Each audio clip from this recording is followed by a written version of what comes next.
I fought and lived like a wind-up dog. Still, many believed that I might never be beaten. But then came that night in Zaire against Ali, one that I'll never forget. Ali now taking advantage. His Foreman's head was bent, and quickly a combination. All right, finally sending up Foreman down. Over the years, I've learned much more from my mistakes than I have from my successes. No longer am I an angry man. The satisfaction I now get is achieving what others consider to be impossible dreams. When Evander stops punching, George gets a chance, and he's making the most of it right now.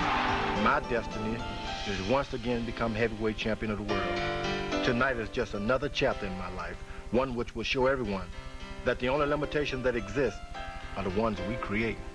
Tonight in Reno, Nevada, George Foreman's dream continues.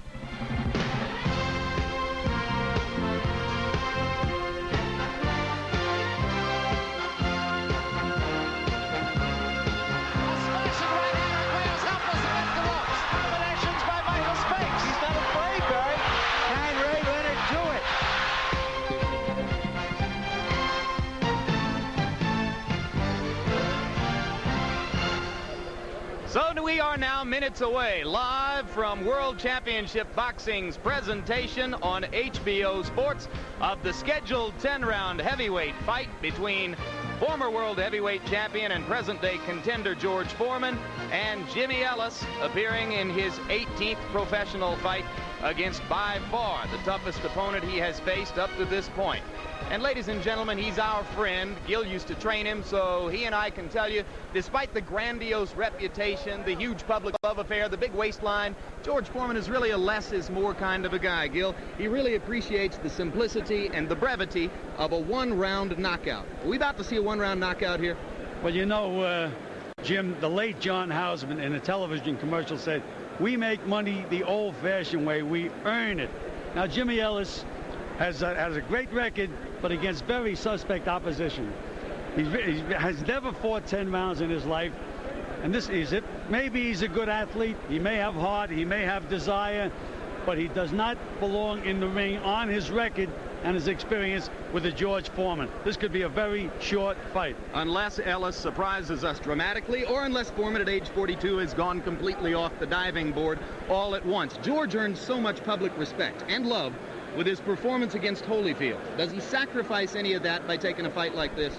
Well, if I was George, I would try to get the fight over with early. Have you ever danced with a girl that can't dance? Some of them have tried to dance with me, as a matter of fact. Well, you know, they can make you look pretty bad. That's why, again, if I was George, I'd try to get this inexperienced guy out of there real early. All right, well, we're going to see what happens. Gil Clancy told you earlier that George Foreman in his second career is a much more relaxed personality, a happier man. Let's go to Marshall, Texas with George to find out why.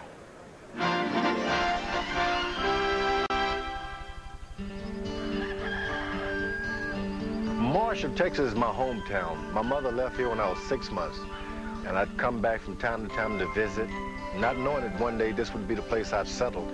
I'd always feel drawn to the country, to be with the cattle, be with part of the earth. Some people feel like they need to get away, find that peace of mind. Some go to the ocean, some to the mountains, but I go to the ranch. You can come out here and I feel like Paul Bunyan with 200 acres, paradise. To get out there with a fishing pole makes you feel so good within yourself. There's nothing like the country. As far as I'm concerned, when I get here, I find the true peace that I'm looking for. I don't like being away from people, but I do like a little space. And when I come out here in the night, there's no closer I feel to heaven itself than the few quiet moments I have here. The thing that changed my life most was that in 1965, I joined the Job Corps. They took me from Houston, Texas, way into Grants Pass, Oregon. I'd never seen a running stream. I'm gonna take you to the barn. The beautiful water, timbers, all of the land, the earth, I never thought existed. I thought it was all a concrete kingdom. Changed my whole world. I'm gonna take you to the barn. Would you like to go to the barn with me? Huh? Here, that's what you get for being a good girl. Huh? This ranch keeps me occupied. Then when it's time for a boxing match, I call it this my most relaxing hours because I can work, get in shape, and at the same time have the time of my life. What gives me the edge over the average boxer, I'll come out here in the woods, and I'll chop wood. Then I'll get in the ring with another guy who's been in the gym training. I'll have calluses all over my hand. Then you know that I'm the tougher, rugged man. Now, you know, I think all of the modern weight equipment and things of that nature, that's all fine and good. But at the same time, when it boils down to the 9th, 10th, 11th, 12th round, the rugged man, the outdoorsman, the fellow with the hatchet and the axe in his hand, he's going to be the one. That's what it was all about. Who's the toughest guy in the world? Not who's the prettiest, but the toughest. Having a second time around makes this most important for me because I'm enjoying life mainly because I note some of the things I missed previously. To get out there and pick up some grass or touch an animal, see a baby born, a calf born. These are things like this that can make and keep you happy at all times. My life right now is hardly built on my boxing career. If tomorrow someone would say, hey, George, there's no more boxing, it would hardly at all touch what I'm about because I got a good wife, whole bunch of children. People ask me, what kind of ranch is this? I think it's a children's farm. We grow a lot of grass and a lot of children here. You know, I like the idea of being remembered as a boxer, but I think 10, 15, 20 years from today when people look back, I want them to remember that George Foreman was not afraid to pursue life at when everybody else thought their life was over. That at a middle age, I was still considering myself an athlete and ready to conquer the world. George Foreman came, he saw, he conquered. And we bring you back live to the crowded convention center in Reno, Nevada. Coming up in just a few minutes now, George Foreman will enter the ring to take on Jimmy Ellis in the 73rd bout of his now legendary professional boxing career. Ellis, who played a little bit of strike replacement football with the Raiders a couple of years ago, tries to get ready to take the biggest step up he could ever conceivably have taken at this stage of his fledgling professional career. And for more on the bout, we go upstairs. Once again, our boxing analyst, Larry Merchant. 2 weeks ago, just before Evander Holyfield and Bert Cooper gave us that unexpected thrill, we got our first glimpse of Lennox Lewis, a very promising British-Canadian heavyweight. And they remarked at the time about his immediate future, he was looking for bums to fight, but his managers didn't want to fight anybody that good. Well, that was a slight exaggeration. It is, however, no exaggeration to ask of George Foreman's opponent tonight, Jimmy Ellis, is he a bum or is he that good? The truth of the matter is that George Foreman is so popular, so beloved, such a national natural resource that most of his fans don't care who he fights.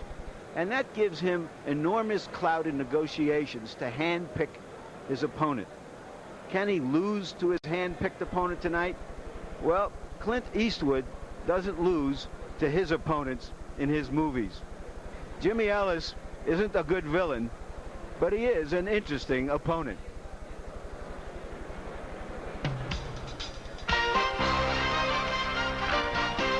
I would not pay to go see a football game, but I would pay big money to go see a boxing match. What is this pigskin warrior's fascination with pugilism? Remember Ed Too Tall Jones, defensive end for the Cowboys, who thought the heavyweight crown would be an easy target? And wouldn't we all like to forget former Jet Mark Gastineau's continuing forays into the ring? Well, the latest convert from the NFL is 27-year-old Jimmy Ellis, a former Los Angeles Raider linebacker from Redondo Beach, California. He is undefeated and poised for the most public moment of his athletic career. Like so many Southern California children, Jimmy took to the outdoors and excelled at a number of sports. In high school, he wrestled before settling on football, and his performance on the gridiron attracted scouts from as far away as Idaho, who eventually gave him a full scholarship to Boise State. A three-time College Division All-America, Ellis was drafted by the Raiders in 1987 and achieved his only moment of fame on a Monday night game in the strike-shortened season. Eventually, he was cut, but it was easy to choose a new occupation. You know, looking back at it now, really all I did when I was on the football field was fight. So really, it was an easy transition for me to go from football to boxing because I was boxing and football. Yeah. Ellis's transition to the ring was facilitated by older brother John's career as a boxer. Now guiding Jimmy as co-manager, John has supervised the genesis of a professional fighter with no amateur bouts. He came into the gym and trained for 1 month, and he had his first pro fight. It's been 2.5 years from that date, so I mean, it's incredible for a guy, for anyone to come into any profession and do that. Apparently a quick learner, Ellis maintains focus through a diligent work ethic, a relic of his football past, and the help of Team Ellis. Team Ellis is John, business manager Jerry Carrere, and friend and fellow raider Howie Long. As co-manager, Long lends a winning tradition to his young fighter. Jimmy Ellis could set himself up for life off of this one fight. If he wins this fight, he's got $3-4 million. If he doesn't have a $3-4 million fight after the George Foreman fight, if he wins, he ought to fire his manager. That's me. So how good is Jimmy Ellis? Fighting in relative obscurity over the past 2.5 years, he has disposed of all but 2 of his opponents by knockout. And the competition hasn't been the best, but even the greatest had their way on the path to the title. And as the boxing public has recently witnessed again, you can't totally rule out any challenger in this perplexing sport. Jimmy Ellis grew up watching George Foreman and has respect for his older heroes, but he thinks he's more than ready for that one chance in a lifetime. George is just another level higher, and I'm even more motivated for this guy because it's just such a great opportunity that I have, and it's easy. Motivation is easy. It's just hard work and determination and just nothing but boxing. Should be interesting. It's one of those Japanese horror flicks, you know, Mighty Joe Young and Godzilla, you know, in the ocean outside of Tokyo. 2 big guys going at it.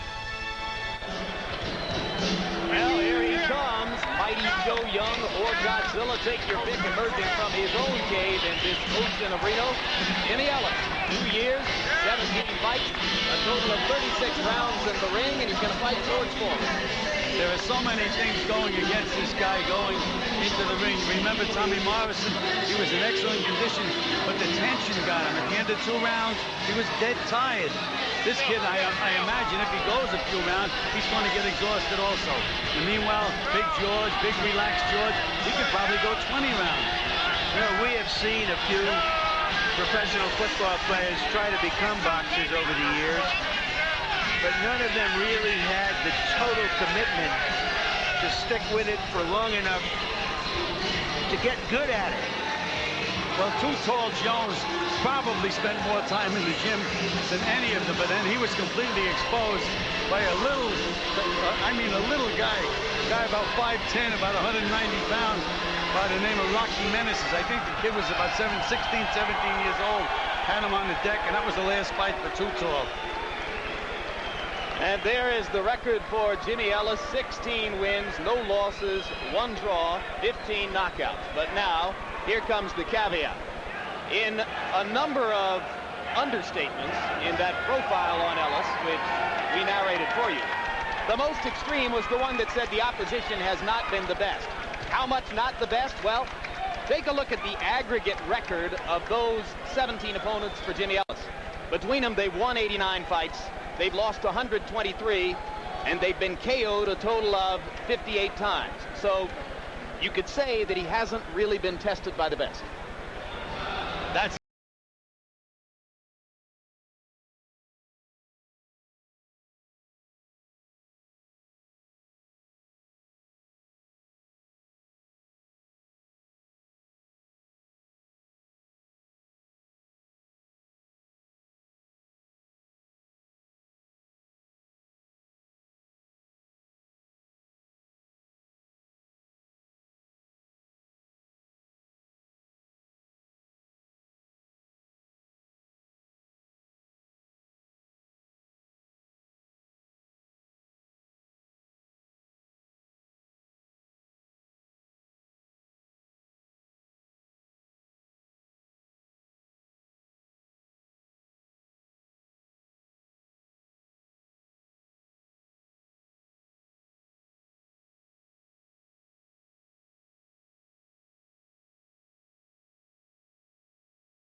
professional prize fight was Bob Fitzsimmons, who fought at age 51. Now, George Foreman fought at 257 pounds against Evander Holyfield in April, and he had suggested that he would like to be a little bit lighter than that in future bouts.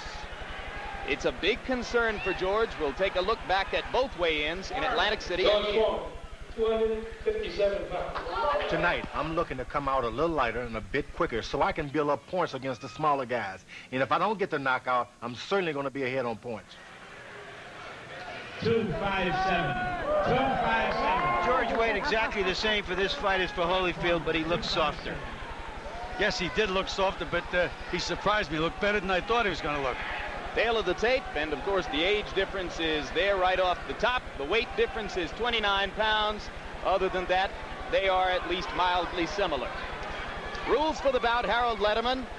Jimmy Ellis and George Foreman are going to fight using the rules of the Nevada State Athletic Commission. 3 judges scoring the fight. 10-point must system. No standing 8 count. The 3 knockdown rule is in effect, and you can be saved by the belt in the last round only. Jim? Let's go up to ring announcer Michael Buffer for the pre-fight introductions.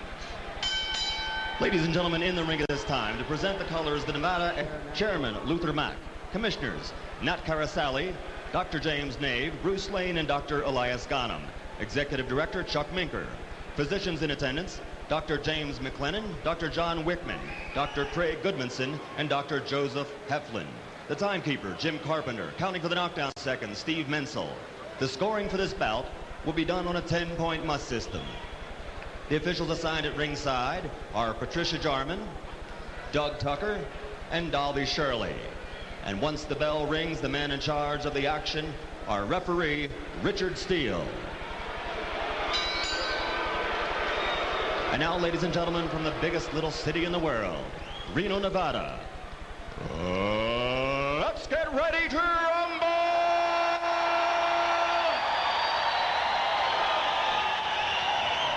10 rounds of boxing in the heavyweight division. Introducing first, in the blue corner, wearing the black trunks with blue trim, weighing an even 228 pounds. His professional record of 16-0-1 comes with devastating knockout power as he stopped 15 opponents in those 16 victories. He comes to us tonight from Boise, Idaho, undefeated and hungry for another victory. Ladies and gentlemen, right on, Jimmy Ellis.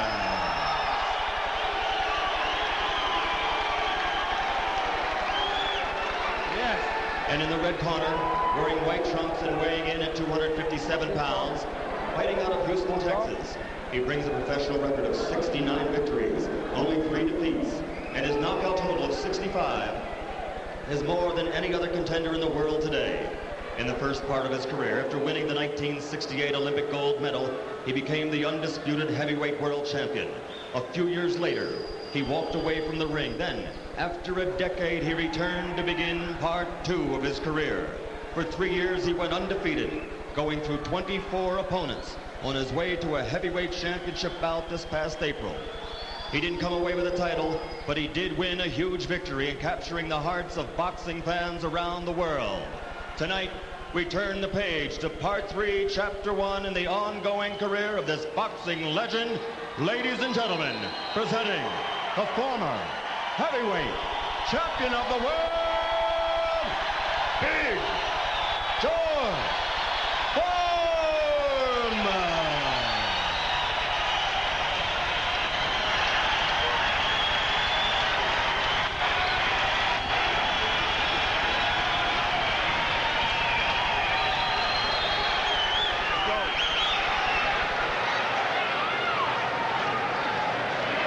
Okay, I spoke to both of the fighters in the dressing room.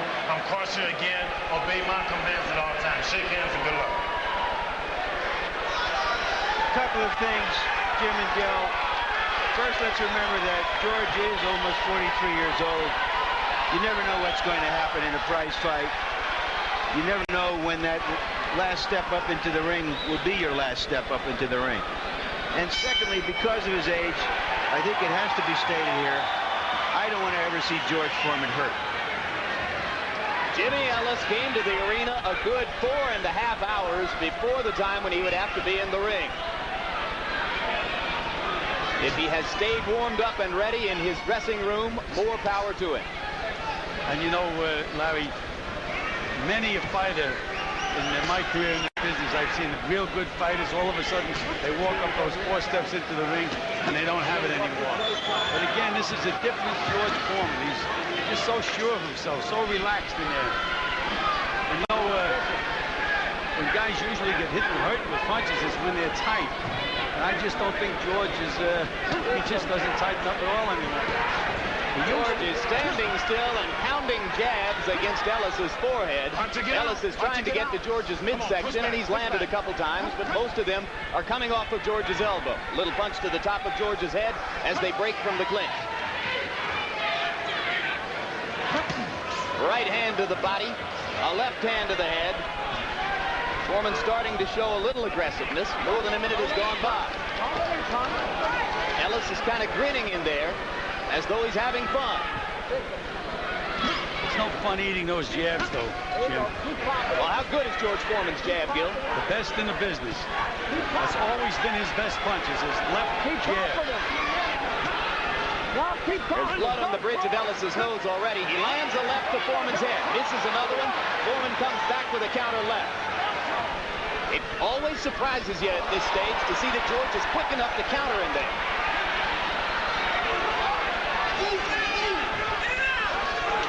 Ellis steps away to try to catch a breather. Foreman with another straight left in the mouth. Hands up! One leg, George. One leg. One leg. No holding. Punch. Hands up, George. Hands up. There's the jab. Hands up. 3 of them. Hands 4 up. of them. Hands Now he up, throws the George. right hand and sort of taps away with it. Tapping on the forehead with the right hand. Turn southpaw, George. Oh, look at this. He's liable to show you anything in there. Who's going to put the stool up? You are? Blood on the bridge of Ellis's nose. His forehead has begun to turn pink. Little left hook by George. It looks as though Jimmy's going to survive round 1, though. Oh, solid right. Ellis was stunned for a second. He's eating jabs. George is going to let him out of the round. He didn't go for the kill.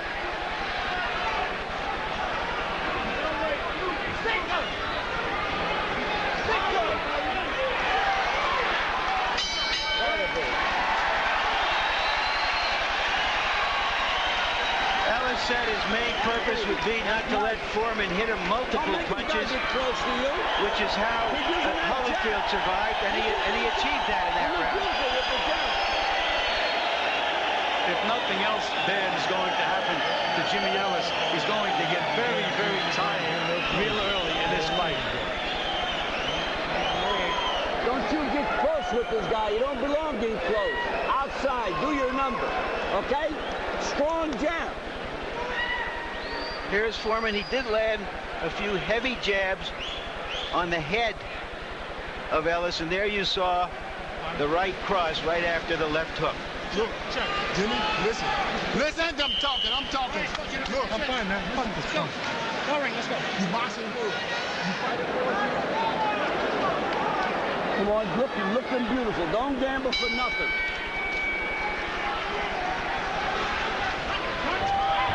Well, Foreman again stood between rounds, as has been his custom in career number 2.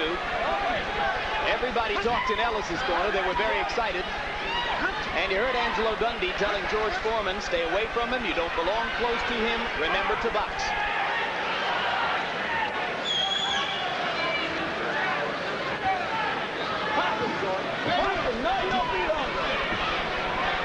That's Dundee in the background yelling, pop him, George. He wants to see the jab, Gil.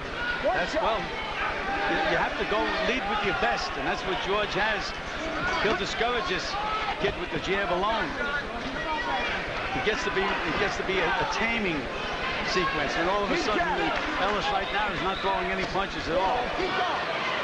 But you said between rounds that he's likely to get very tired. Why is that? Because of the tension. He's not used to this kind of competition. He's not used to fighting in front of a big crowd. Couple of good body shots by George. Yeah, George dug a right and a left to the body. Ellis is trying to come back with sweeping punches. You can see that he throws wide when he throws. His left hook is a little quick, Jim, but George has been able to block just about every left hook he's thrown. George digs another left hand to the body, and now snaps Ellis's head back with a jab, and there's a left, and Ellis is wobbling. Heaviest-handed puncher in the business is George Foreman, and he knows how to finish better than anybody. He's got a chance to finish Jimmy Ellis right here if he wants to go to work. And Ellis is showing a lot of courage. Wobbled, just threw it. There's that left hook that we mentioned. A little slow. George got a little careless.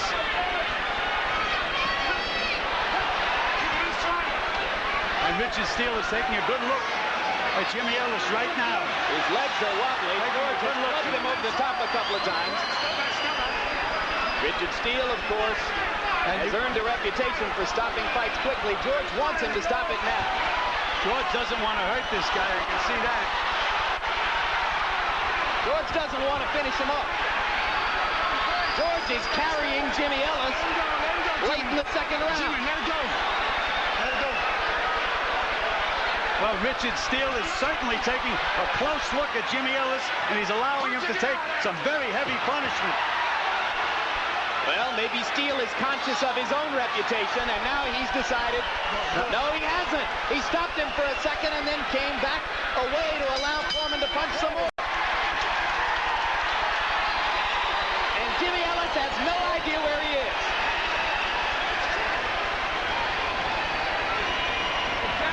What happened there was Richard Steele did motion an end to the fight and quickly changed it. We have to remember he's been under fire before for the quick stoppage of Taylor Chavez and of Tyson Ruddock.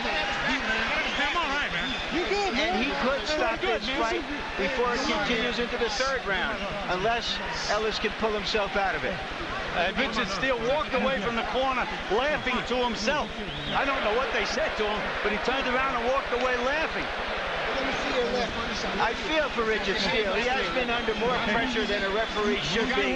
He's a good referee, and this is a difficult situation It's a for tough him. assignment for Richard Steele. Yeah, they didn't do him any favors. Because of this pressure, Larry, has that made him indecisive? Well, he sort of was decisive and then indecisive. But I think he did the right thing in the end. Ellis was able to go on. Well, Ellis still looks woozy as round 3 begins. And George made very clear in the last round that he doesn't want to hurt the guy. So he's going to stick the jab.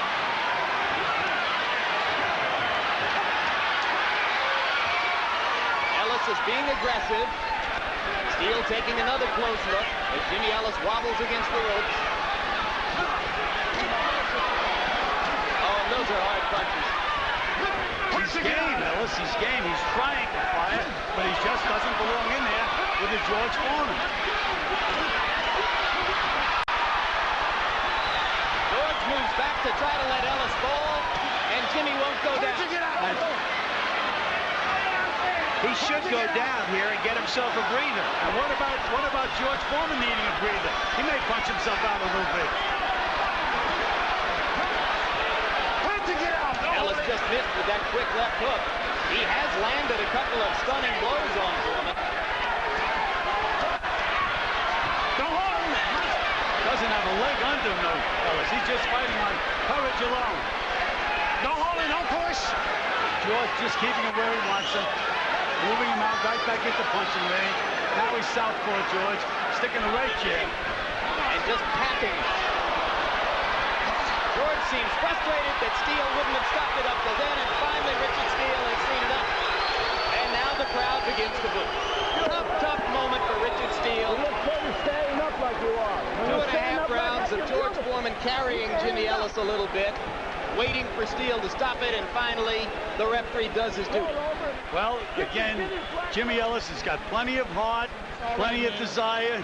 He was an athlete, but he just does not have anywhere near the ability to be in this kind of a fight. I think Richard Steele did the right thing in the end. He gave Ellis his courage, allowed him to finish the second round.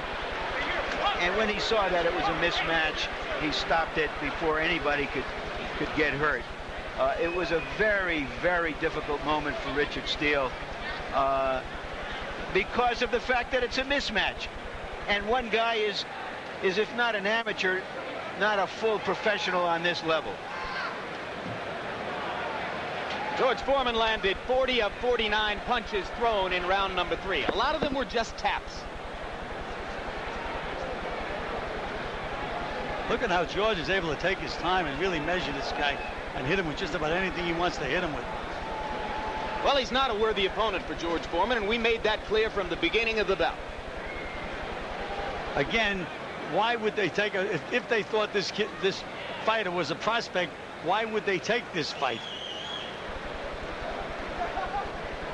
Well, for the $300,000+, one That's assumes. the answer, but that they shot everything in one fight. And there is Richard Steele finally stepping in to say that he had seen enough late in round number 3. And one more look at the continued withering punishment meted out by Foreman before Richard Steele made the stoppage. And as Larry Merchant pointed out, this was a mismatch. Steele's big moments, for which his career is in question, were in tough prize fights between Mike Tyson and Razor Ruddock, and before that between Meldrick Taylor and Julio Cesar Chavez. This was different. Let's go up to ring announcer Michael Buffer now for the critical decision. Ladies and gentlemen, the official time, 1 minute 36 seconds of the third round, the winner by TKO victory. The march goes on, ladies and gentlemen, for the winner by TKO, Big George Foreman.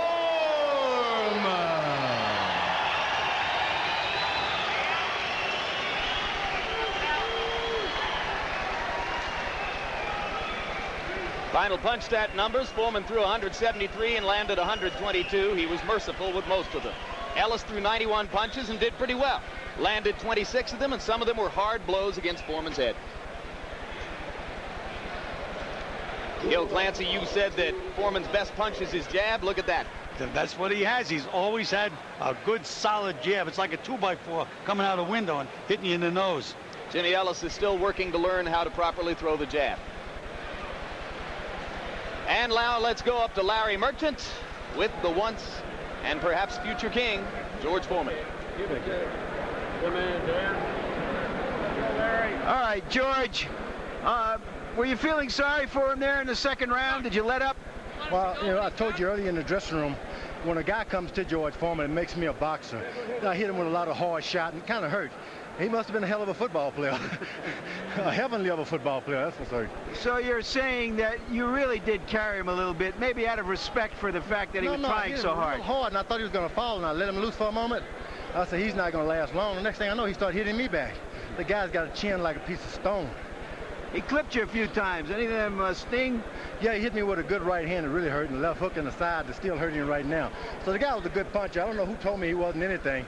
You see how you can believe everything? I'm hurting on my left, right side, and I got hit with a right hand.